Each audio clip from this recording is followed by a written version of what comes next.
நான் இன்றைக்கி பூர்ண கொழுக்கட்டை தான் செய்ய போகிறேன். அதுக்கு மாவு ஏற்கனவே நம்ம பிசைஞ்சு வச்சுட்டோம். கரும்பு சர்க்கரை 3 கரண்டி, தேங்காய் ஒரு 4-5 கரண்டி போட்டுக்கிட்டேன். நான் ஒரு 10-15 பேத்துக்கு செய்கிறதுனால நிறையா கலந்துக்கிட்டேன். நீங்கள் எத்தனை பேத்துக்கு செய்கிறீங்களோ அதுக்கேற்ற மாதிரி கலந்துக்குங்க.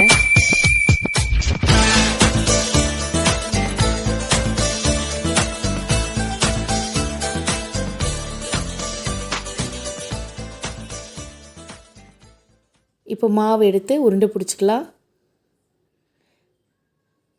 கொஞ்சம் ஆயில் கையில் தேய்ச்சிக்கிறேன்.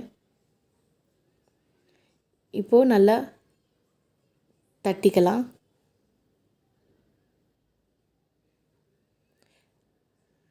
ஓரளவுக்கு ரவுண்டு வந்துருச்சு. இப்போது ஒரு ஸ்பூன் ஸ்வீட் வச்சுக்கலாம்.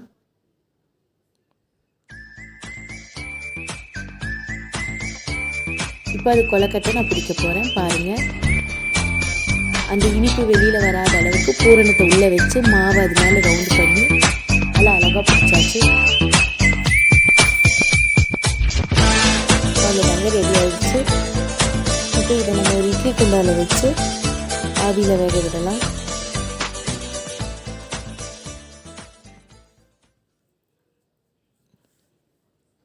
ரெடி ஆயிடுச்சுங்க. தேங்க்யூ.